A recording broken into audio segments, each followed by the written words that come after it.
The fall of Trana began with a whisper of unparalleled beauty, a celestial jewel suspended in the vast, uncharted tapestry of the galaxy.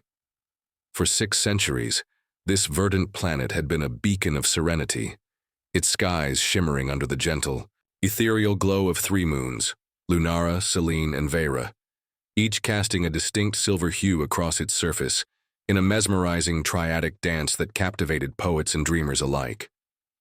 The cities of the Valari rose like spun threads of molten silver, their spires spiraling into the heavens with an architectural grace that rivaled the constellations themselves, their surfaces adorned with intricate carvings that told stories of peace and prosperity. Bioluminescent trees, their trunks aglow with soft, pulsating light that mimicked the rhythm of the planet's heartbeat, lined the grand boulevards of Alindra, the capital, where poets gathered beneath their canopy to sing of harmony, their voices blending with the rustle of leaves carried on a perpetual, fragrant breeze. Diplomats draped in flowing silk robes that shimmered with intricate embroidery depicting celestial motifs moved through the grand halls of the royal spire, their words weaving alliances with rival empires through charm, wisdom, and an unwavering commitment to unity that had become the cornerstone of Valari culture. War was a distant memory, preserved in dusty textbooks yellowed with age and glass-encased relics within museums, a cautionary tale of a past long transcended by the Valari's enlightened society. Their history, a testament to the power of diplomacy over destruction, but peace, like all fragile things, ended not with a roar but with a whisper, a faint ominous ripple from the edge of mapped space that sent a shiver through the Valari's collective consciousness. It originated from Stellaris 9, a derelict research station drifting silently in the void beyond the Valari's farthest colony, Elaris, a frontier outpost bathed in the faint light of a dying star. The station's final log crackled through the ether, a desperate plea cut short by an abyss of silence that swallowed hope. Unknown entity approaching. They've taken no sound, it's inside. Then nothing. The message looped once, a haunting echo that lingered in the minds of those who heard it, before the signal died, consumed by the infinite dark. The Galactic Assembly, a council of advanced species governing the known cosmos with an air of haughty superiority that bordered on arrogance, dismissed it as a sensor malfunction, radiation-induced hallucinations, they claimed in their official statement, their words dripping with the complacency of a civilization that had forgotten the taste of fear. No threat exists, their communique read, a declaration that cloaked a profound ignorance born of centuries of unchallenged dominance. The Valari, however, listened. Their culture, rooted in intuition, foresight, and a deep reverence for the unseen forces that shaped their world, compelled them to heed the warning.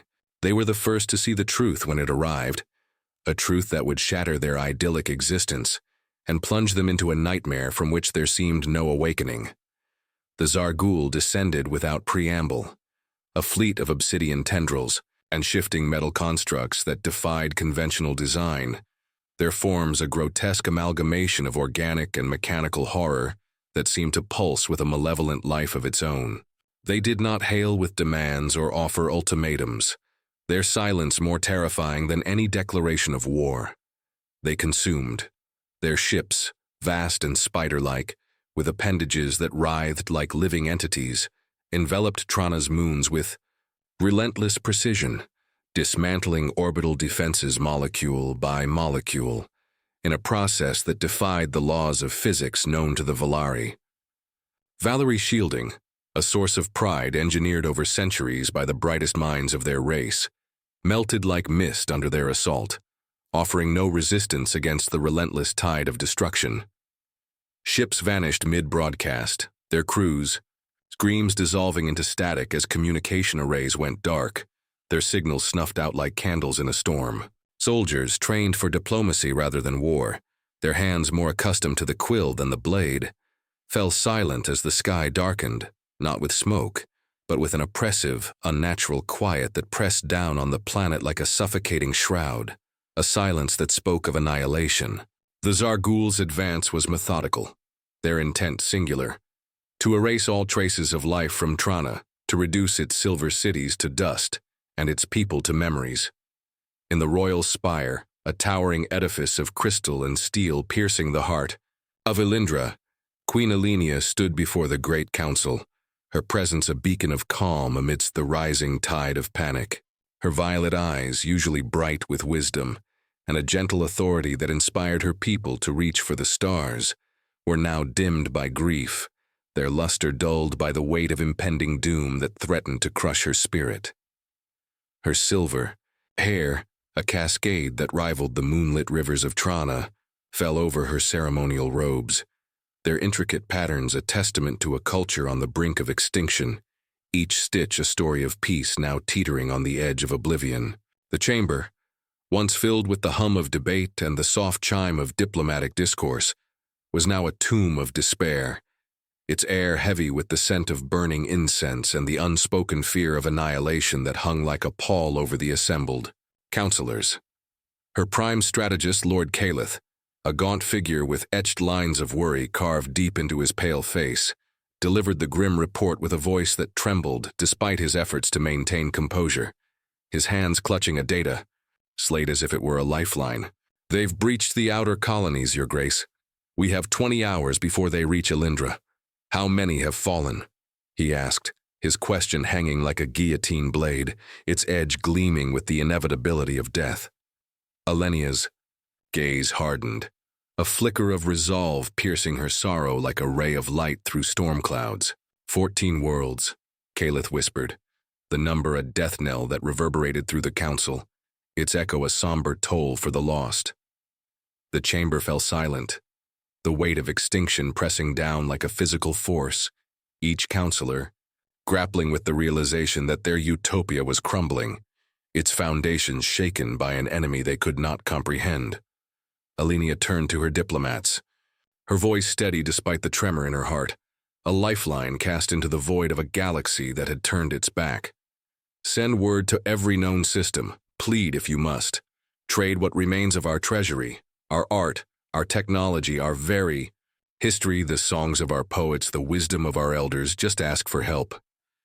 The messages were encoded with urgency, a desperate cry broadcast across the galaxy's star charts, their signals piercing the silence of space like a beacon in the night. The Ari, masters of diplomacy, had brokered peace among 10 species, their reputation a shield of goodwill that had stood unshaken for generations, a legacy forged in the fires of understanding. Surely someone would answer. Hours stretched into an agonizing wait, the palace trembling under the distant rumble of Zargul bombardments, debris raining from the ceiling like tears from a wounded sky, each crash a reminder of the encroaching doom. Responses trickled in, each a dagger to hope, their words polished yet hollow, a symphony of rejection. "Regretfully, we must decline. Our forces are stretched thin. We sympathize, but involvement could provoke the Zargul, and we cannot risk our own worlds. The Thernit Empire, once a staunch ally with its gleaming fleets that had danced with the Valari in times of peace, blocked communications with cold efficiency, their silence a betrayal etched in steel. The Zenth Senate offered condolences, their silver tongues dripping with false sympathy, before recalling their ships from Valari space, their hulls retreating like cowards into the safety of their own borders. Betrayal came wrapped in polished signatures and high language, leaving Elenia isolated in a galaxy that had forsaken her people, its stars cold and indifferent. On the final day, Queen Elenia stood alone in the Tower of Echoes, a spire overlooking Elindra's shattered skyline, its once pristine spires now cracked and smoldering under the weight of the Zargul's advance. Her transmission looped across every star-charted corner of the galaxy, her voice a fragile thread of hope woven with desperation, a plea that trembled with the fragility of a dying world. "This is a call to any who will hear. We are not warriors. We are not conquerors. We are a people who believed in unity and peace, who built our cities with love and our alliances with trust. And we are dying. We beg for mercy. Please, is there no one left to answer?" Her voice cracked on the last word, tears tracing paths down her cheeks like rivers of sorrow, her hands trembling as she stared at the empty console, its lights flickering like the last gasps of a dying star. The palace shuddered, the floor, trembling under the relentless advance of the Zarghul, debris cascading around her in a chaotic dance of destruction. She closed her eyes, whispering, "Let history know we tried," her words a prayer to a deaf universe, a final act of defiance against the silence that threatened to consume her people. Then a flicker pierced the static, a burst of sound, rough and rusted, pushing through the interference like a lifeline cast into the abyss. "Transmission received," a deep voice declared, tinged with an almost bored cadence but undeniably alive, a spark of hope igniting in the darkness. Linnea blinked, her breath catching in her throat, her heart pounding with a mixture of disbelief and a fragile burgeoning hope that dared to take root. "This is Admiral Marcus Reyes of the Terran Coalition. Stand by. Reinforcements en route. Sit tight, sweetheart. Humans got this." Humans. The word jolted her like a thunderclap, a memory from decades past stirring in the recesses of her mind. It had been generations since she'd heard it. A myth, a species said to burn too brightly, too chaotically, banned from galactic assembly. Dealings after a string of unsanctioned wars that had left the Council trembling with fear of their unpredictable fury. Stories claimed they'd imploded in their own flames or vanished into the void, their fiery spirit extinguished by their own hubris. No one said they still cared, least of all for a people they'd never met, a race they'd never known. Tears streamed down her face as she reopened the channel, her voice trembling with emotion, a mixture of gratitude and bewilderment. "Human, Admiral Reyes, why? Why would you come to the aid of a people you do not know, a world you have never seen?" There was a pause, the silence stretching taut like a bowstring. Then his voice returned, gruff but resolute, carrying the weight of a promise forged in the fires of hardship.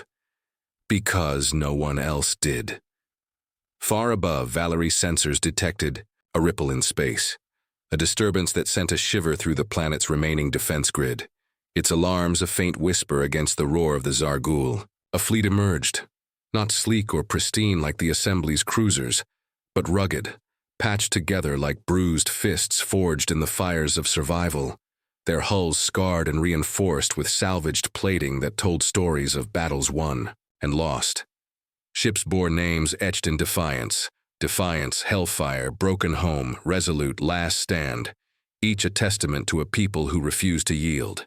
Fighters darted like metal hornets, their formations wild yet purposeful, a swarm of chaos, descending upon the Zarghul with a fury that shook the heavens. They did not ask permission. They opened fire. Their arrival a declaration of war against the silence that had engulfed Trana. Missiles roared with a fury that shook the atmosphere, their trails lighting the sky like comets of vengeance. Rail. Guns screamed like banshees unleashed from the depths of human rage, and the heavens burned with a defiant light that pierced the Zarghul's oppressive darkness. For the first time in days, the Valari heard the clash of war, a sound they'd forgotten, a symphony of destruction that rekindled a spark of hope in their hearts, a melody of resistance against the tide of annihilation. Admiral Marcus Reyes, a man who hadn't worn his uniform in 20 years, had unearthed it from a trunk buried beneath dusty metals, unopened letters, and the ghosts of battles the galaxy had chosen to erase from its records. At 58, his face was a map of scars earned in forgotten conflicts, his graying hair tied back with a leather cord weathered by time, his brown eyes hardened by loss yet alight with a fierce determination that burned like a beacon. The cloth smelled of rust and oil, a relic of wars the galaxy had deemed unworthy of remembrance and a peace humanity had never been allowed to enjoy, its threads stained with the blood of a people cast out. He stood in Bastion Base, an old launch silo turned command center on a gray, scarred Earth, where the sky was perpetually overcast with the weight of history, watching Alenia's transmission loop on a flickering screen, its static a mirror to his own weathered soul. "We beg for mercy. Please, is there no one left to answer?" The plea echoed his own past, a betrayal he knew too well, a wound that had never healed, a memory of his daughter's voice lost to the void. Behind him, Commander Nyla Shun, a former Terran Navy officer with a data slate clutched in her calloused hands, and a defiant glint in her dark eyes that mirrored the fire of her spirit, spoke softly, her voice cutting through the silence like a knife. "She sounds like your daughter." Reyes turned, his expression tightening, a shadow passing over his features as the memory of Annika surged forth, a ghost that haunted his every step. "She's not. But I remember when mine sent a message like that. No one answered her either." The memory stung, a raw nerve exposed. His daughter Annika stranded during the first plague outbreaks that had ravaged the outer colonies, her voice a desperate cry swallowed by the indifference of the assembly until a Valerie ship had pierced the darkness, saving her life without question or cost. Neela stepped forward, her presence a steady anchor in the storm of his emotions. "I put out a call, volunteers only." "How many?" he asked, his voice low, a whisper against the weight of his past. "Too many," she replied, her lips twitching with a wry smile that carried the weight of shared sacrifice.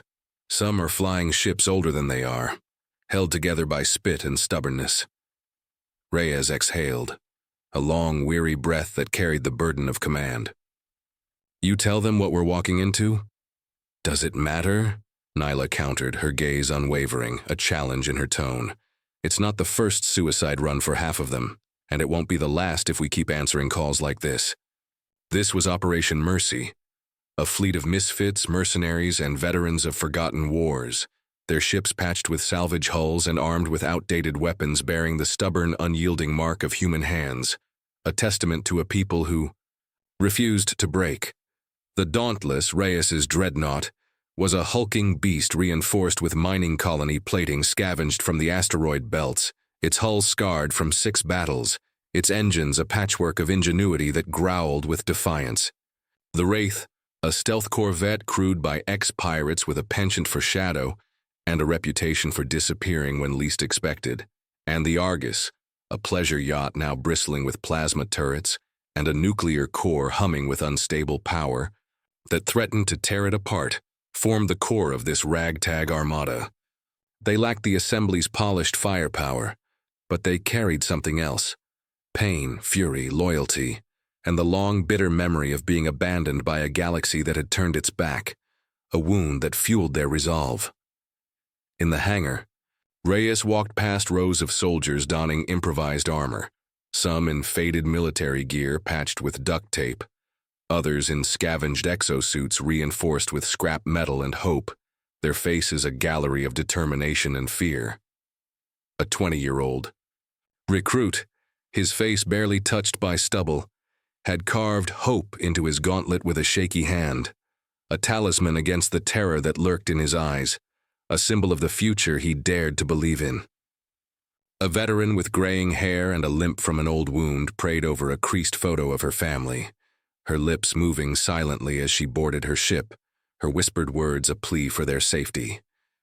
Heron, a grizzled soldier with a prosthetic arm, gleaming with oil and a laugh like gravel that echoed through the hangar, tossed Reyes a flask, its contents sloshing with a sharp scent that burned the nostrils. "You really think we're saving the Valerie?" he asked, his tone skeptical but curious, his eyes searching for reassurance. Reyes took a sip, the burn grounding him, an anchor in the chaos, and handed it back with a nod. "I don't know.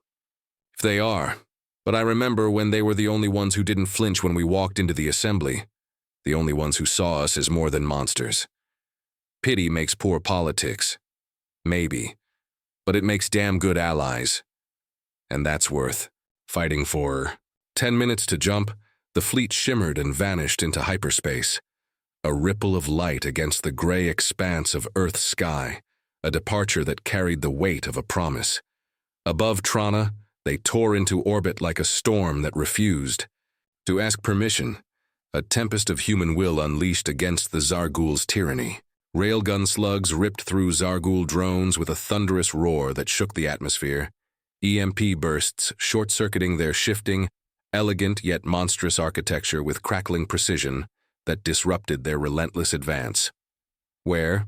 The assembly relied on elegant formations and pristine protocol, a dance of calculated moves. Humanity brought chaos, a raw, unrefined fury that turned the tide, a wildfire that consumed the enemy's order. Reyes stood on the dauntless bridge, his stance steady as the ship rocked under return fire, the deck vibrating with each impact, a testament to its resilience. Around him, the command crew barked updates and launched countermeasures with grim precision, their voices a chorus of determination that rose above the din. "They're adapting," Nyla reported from the tactical station, her fingers flying across the console with the speed of experience, her eyes narrowed in focus. AI decoys lasted 12 seconds. "Down from 15.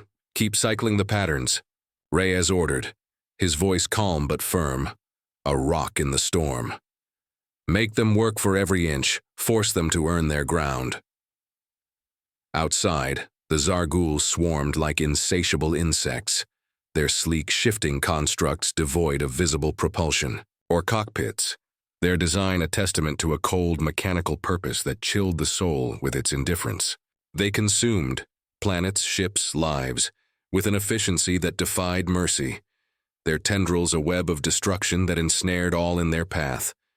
But humanity had never been easy to digest, their spirit a bitter pill the Zarghul could not swallow. In the skies above, the battle turned brutal.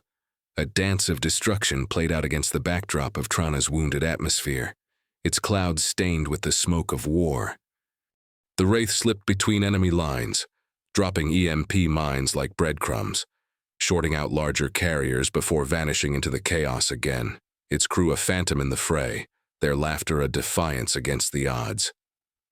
The Argus, too slow to dodge the relentless barrage, rammed a Zarghul spire ship head-on, flooding it with plasma in a blaze of glory before detonating in a blinding flash that lit the sky, its crew sacrificing themselves without a call for extraction, their silence a final act of defiance that echoed through the fleet. On the planet's surface, Elindra smoldered, its silver spires reduced to rubble under the Zarghul's relentless assault. But the Valari still stood, their resolve a fragile flame in the wind. Captain Leora Vel, one of the few Valari officers still alive, had expected extinction, her hands trembling as she crouched behind a shattered wall, its once smooth surface now jagged with the scars of war. Instead, she found herself side by side with a human marine who called himself Riggs, a broad-shouldered figure with a grin that treated war like a sport, his armor scratched and dented from a dozen battles, his eyes alight with a reckless joy. Leora had never fired a weapon in anger before, her life dedicated to the arts and the delicate dance of diplomacy, her hands more accustomed to the brush than the trigger. Now she held a pulse rifle with shaking hands, its weight foreign against her slender frame, as Zarghul hunter drones skittered across the broken landscape, their red eyes glinting with predatory intent, their movements a silent threat. "Breathe," Riggs muttered, his voice steady as he fired a shot clean through a drone's core, the explosion lighting his face with a grim satisfaction. "In, out, just like in those opera concerts you folks like, a rhythm to steady the soul." Leora glared at him, her voice tight with fear and frustration. "You think this is funny?" "No," he said, reloading with a shrug, his movements fluid with practice. "But I'll laugh if it keeps me from screaming, and it might just keep you alive." 2. They fought back to back, strange allies in a world gone mad, their rhythms sinking as they pushed the drones back, step by agonizing step, their bond forged in the crucible of battle. All across Trana, similar pockets of resistance formed, a mosaic of defiance painted in blood and steel, a testament to the human spirit that had ignited the Valari's will.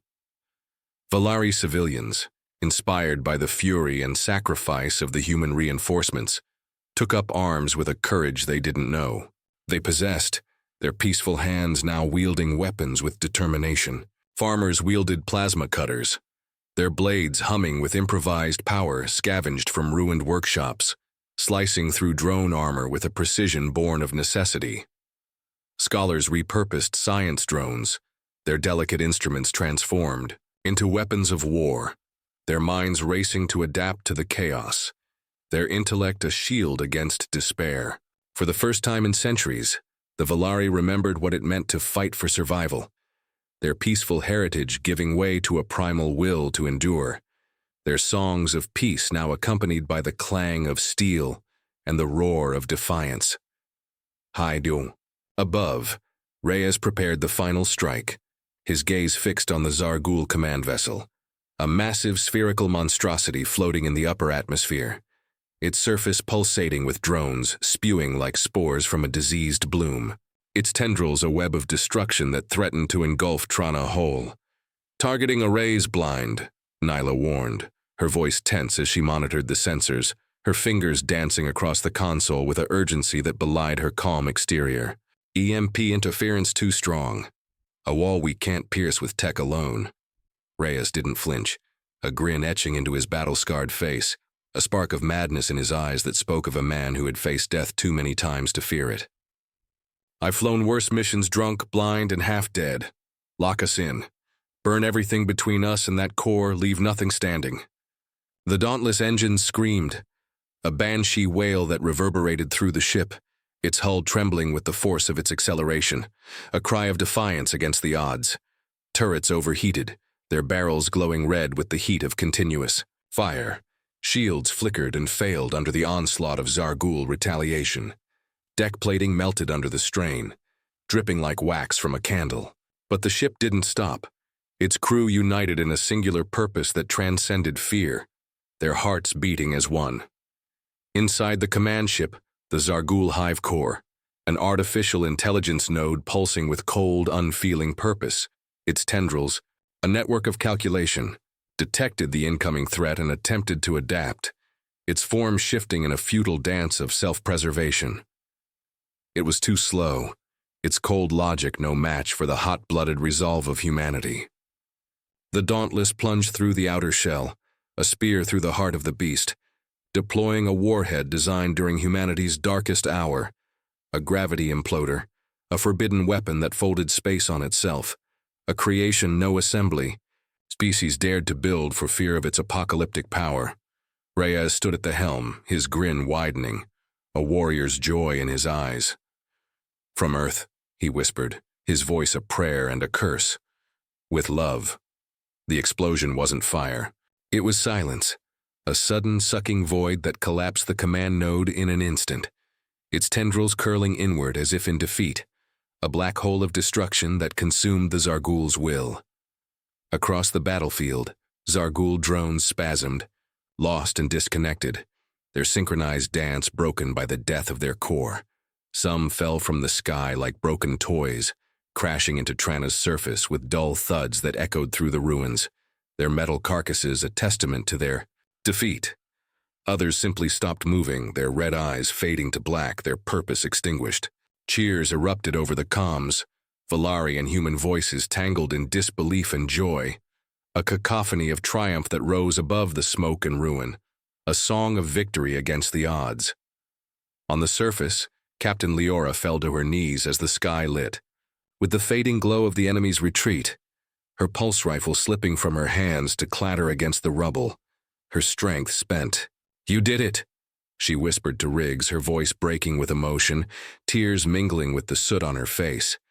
He shrugged, wiping soot from his face with a gruff laugh that carried the weight of survival. "We did it. That's what humans do when someone asks for help. We show up, we fight, we win, we..."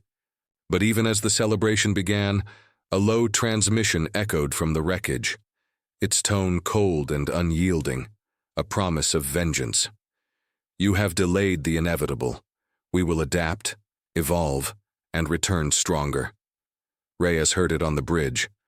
Battered and bloodied, his uniform torn, one arm in a makeshift sling that hung limply at his side.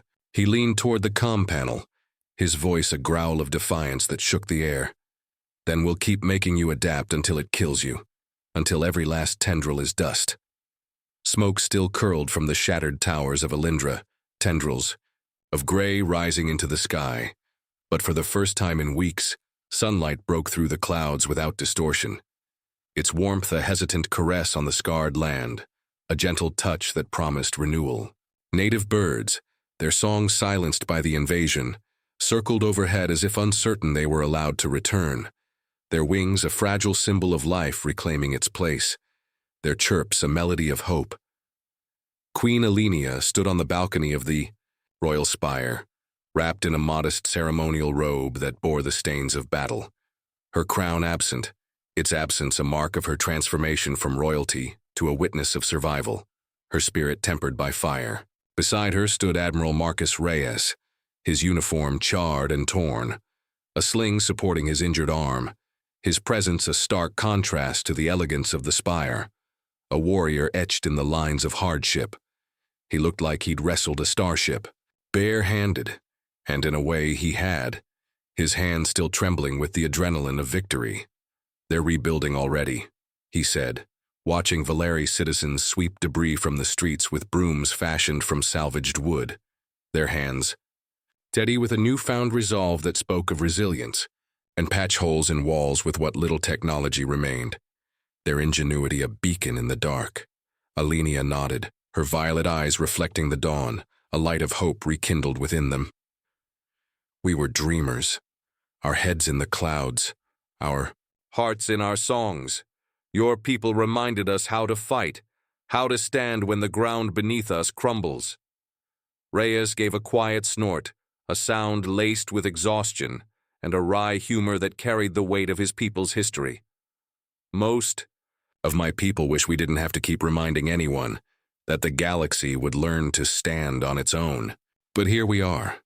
They stood in silence, the weight of their shared victory settling between them like a bridge across cultures, watching as workers raised a makeshift antenna array on the plaza below, its skeletal frame a promise of reconnection, its wires humming with the pulse of a reborn world. The Galactic Assembly arrived 2 days late, their silver ships hovering in orbit like vultures finally daring to land, their hulls gleaming with an unearned authority that grated against the scars of Trana. They brought aid, medical supplies stacked in gleaming crates, food rations distributed with calculated precision, and reconstruction materials unloaded with the efficiency of a bureaucracy seeking redemption, along with apologies wrapped in formal statements of regret. Their delegates filing into what remained of the Valari government halls, with carefully veiled relief that the Zargul had been stopped by someone else, their silver tongues weaving narratives of shared triumph to mask their cowardice. Not one had sent ships during the siege, their absence a silent condemnation, their protocol a shield against action. But they came quickly enough to help take credit, their presence a reminder of the galaxy's fickle nature. Reyes refused every diplomatic dinner and ceremony, his presence a silent rebuke that spoke louder than words, his refusal a testament to his disdain. He wasn't here for recognition, the medals and titles meaningless compared to the lives lost. He'd already buried too many people who deserved it more, friends who had fallen in the heat of battle, crewmates whose laughter still echoed in his mind, his daughter's memory a constant ache that drove him forward. "I received an official offer this morning," Alenia said quietly, her voice a soft thread in the morning air, a whisper of change against the backdrop of reconstruction. "A motion is being passed in the Assembly. Earth's exile overturned, a recognition of your strength and sacrifice.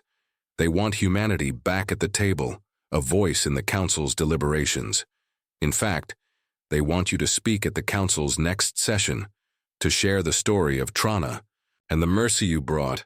Reyes didn't answer immediately. A breeze rustled his graying hair, carrying the scent of ash and renewal as he looked out over the city, its skyline a patchwork of ruin and hope, a canvas of survival.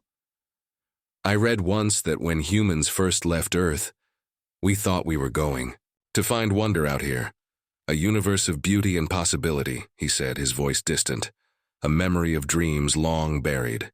"Instead, we found politics and excuses, a galaxy that expects mercy but offers none, a stage where cowardice wears a crown."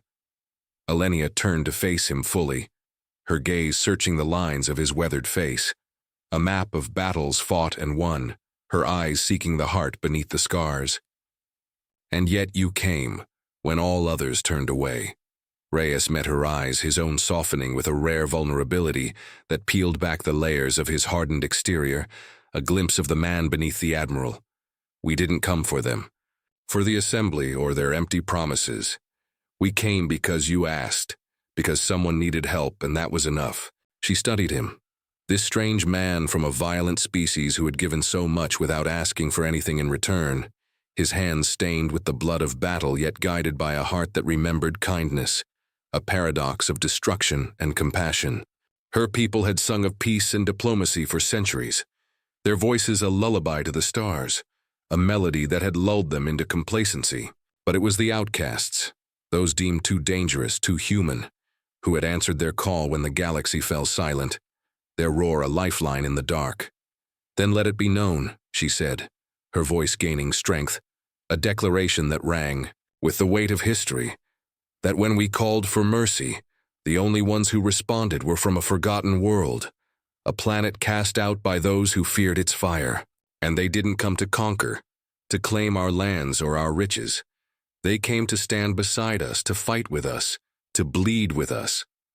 From below, a cheer erupted as the new communications array powered on, its signal a beacon of hope that pierced the morning sky, its hum a promise of connection restored. Human and Valari engineers high-fived, their laughter a bridge between cultures, a shared joy that transcended race.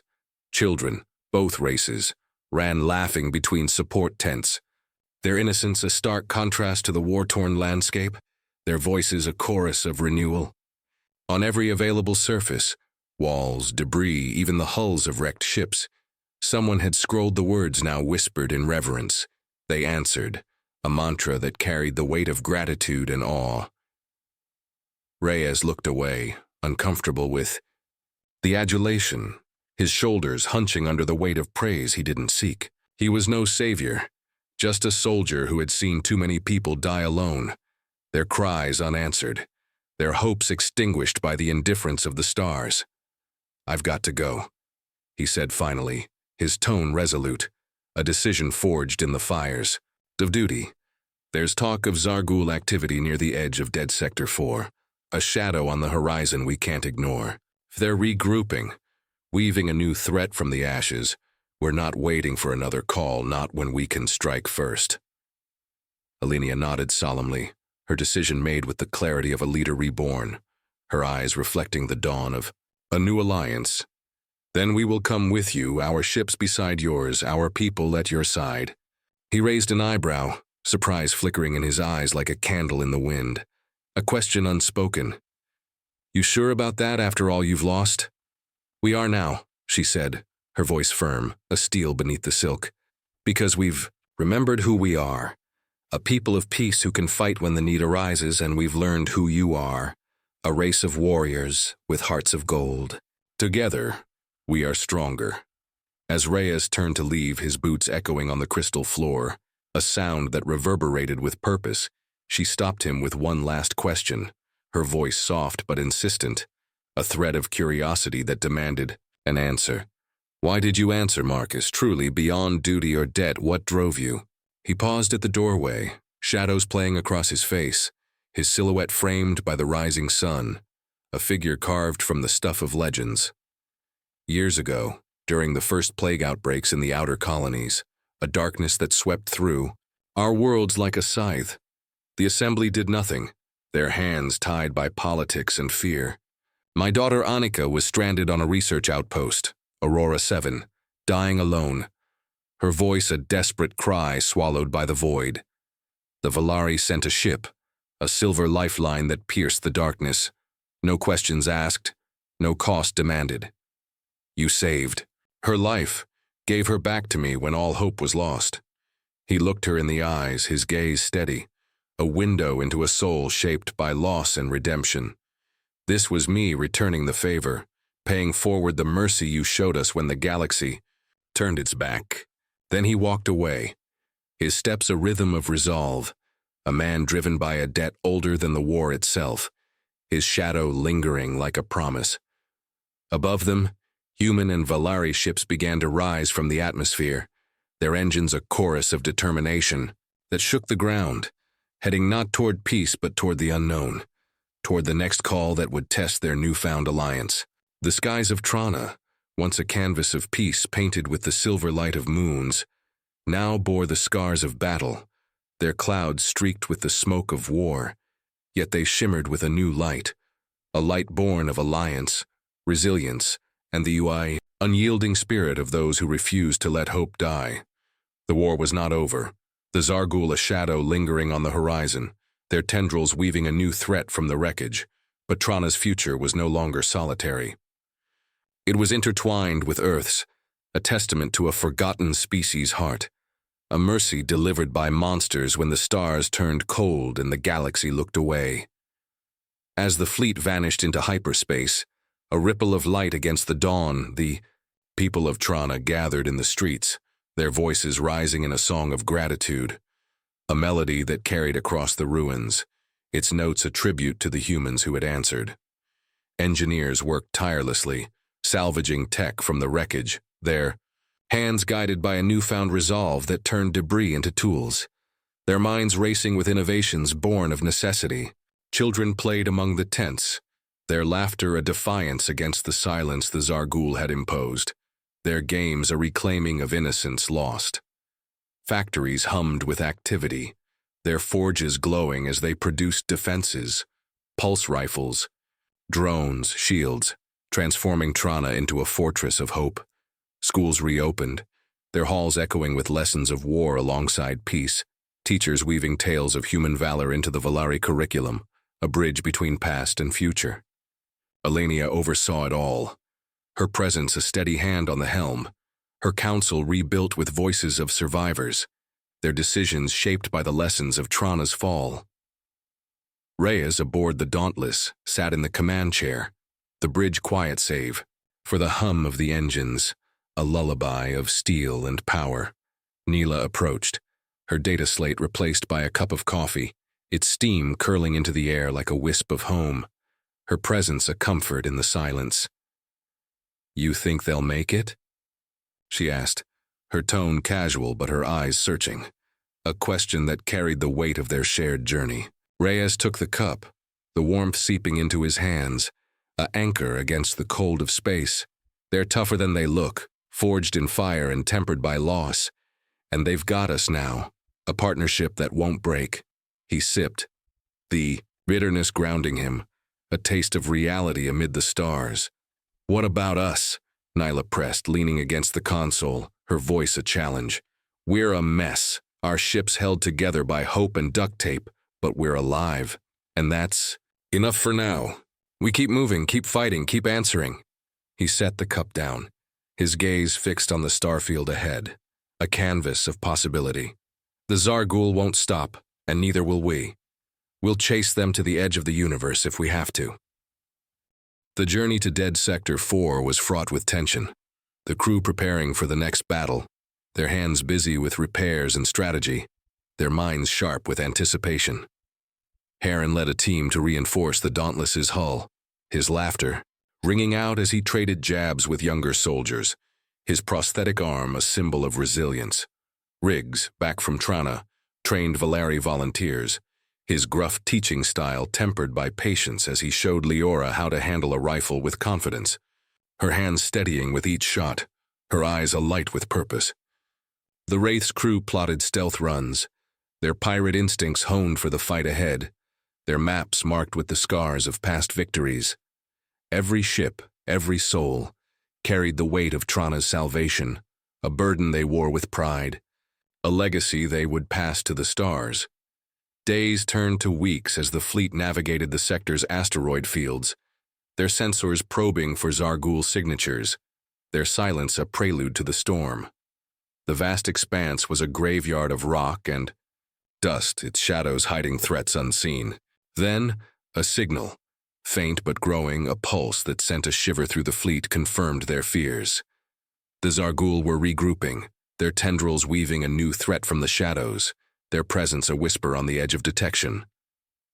Reyes called a briefing, the bridge filling with officers and Valari representatives, their faces a mix of determination and dread.